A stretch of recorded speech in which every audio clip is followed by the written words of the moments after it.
Ciao a tutti e benvenuti nella cucina del mio Amo Restaurant.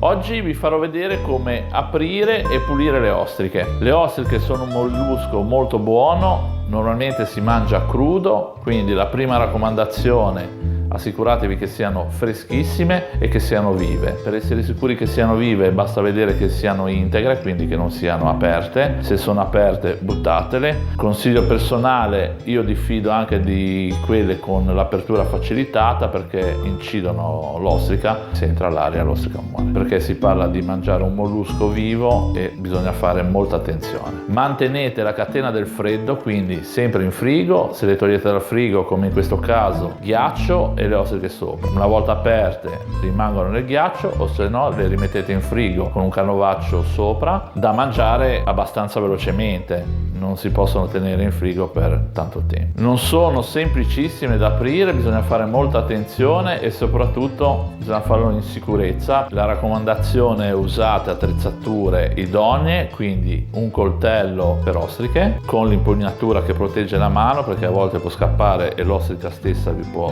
tagliare e fare male, una lama bella spessa che possa fare forza, perché l'ostrica, essendo viva, fa un po' di difficoltà, e il guanto da mettere nell'altra mano. Io ho un guanto d'acciaio. Se non avete un guanto d'acciaio, usate un guanto anche da giardinaggio, ma proteggete l'altra mano, perché ogni anno più di 5.000 persone finiscono in ospedale per ferite da coltello per aprire le ostriche. Per aprire le ostriche bisogna arrivare ad incidere questo muscolo qua, che è quello che le tiene chiuse. Principalmente ci sono due strade: quella un po' più semplice, laterale, diciamo la francese, e quella posteriore. Per le prime volte basta tenere l'ostrica con la parte concava verso il basso, il posteriore verso di noi. Il muscolo si trova più o meno a ore 2, quindi qua nell'angolo in alto. Io, essendo mancino, lavorerò un po' all'incontrario, quindi adesso mi metto il guanto, prendo il coltello e ne apriamo 2 o 3 insieme. La prima la apriamo dalla parte posteriore, vedrete che c'è un invito, si entra un pochettino con la lama, si fa leva e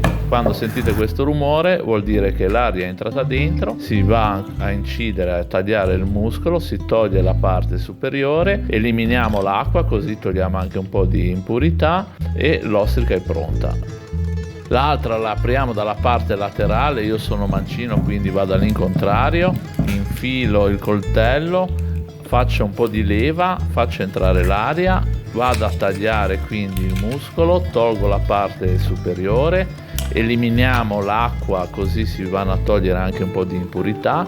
Se volete, per fare una cortesia ai vostri ospiti, potete staccare l'ostrica anche dalla parte sotto. Eliminate ancora l'acqua, tanto se l'ostrica è fresca e viva vedrete che si andrà a riformare. Come avete visto, per aprire le ostriche ci vuole un po' di tempo, non è semplicissimo, però sappiamo tutti che sono buonissime. Vi aspetto per i prossimi video. Ciao da Andrea.